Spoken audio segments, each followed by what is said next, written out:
Martin Txiki eta Gentilak. Garia lapurtzen. Orain dela urte asko eta asko, Euskaldunak ibar edo haranetan bizi omen ziren ibai eta erreken ondoan. Ez zekiten lurra lantzen eta horregatik jateko zuhaitzetatik erortzen ziren urrak eta ezkurrak bildu behar izaten zituzten.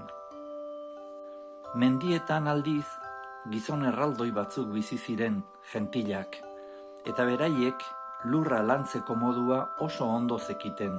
Urtero gari pila ederrak biltzen zituzten Gentilek. Hau guztia ondo ikusten zuen Martin Txikik trikuarri batean gordeta.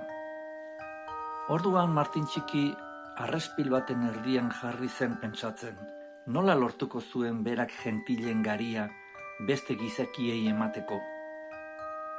Kendu beharko zien, Gentilek ez baitzioten inori gogoz garirik ematen. Halako batean, Martin Txikik ideia on bat izan zuen.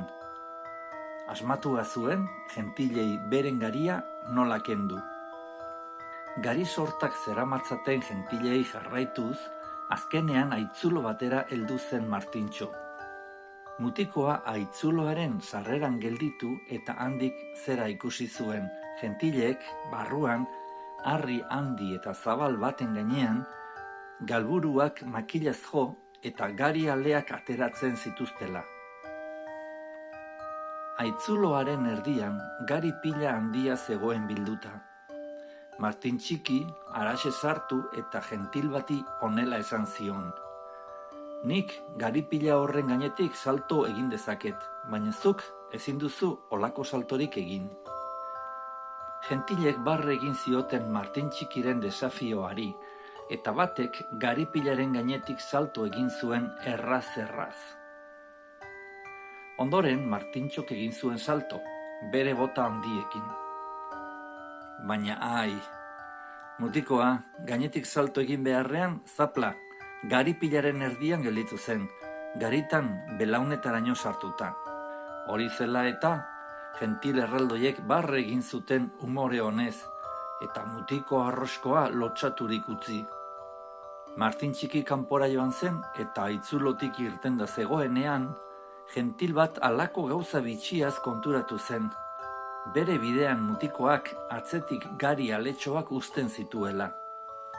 Laster ulertu zuten Gentilek, Martintxok ederki engainatu zituela guztiak, eta gari pilan sartzean, bere bota barruak gari alez ondo bete zituela, beraiek konturatu gabe.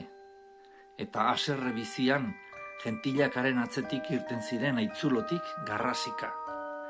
Gentil batek bere aizkora jaurti zion, baina Martin Txikik burua makurtu eta aizkora pago baten enborrean sarturik gelditu zen. Gentilak Martinen atzetik joan ziren basoraino, baina bera gaztainondo zulatu baten barruan ezkutatu zen, eta horregatik ez zuten ikusi. Azkenean Gentilak basotik aldendu zirenean, Martin Txiki bere gordelekutik atera eta menditik behera herrira jaitsi zen.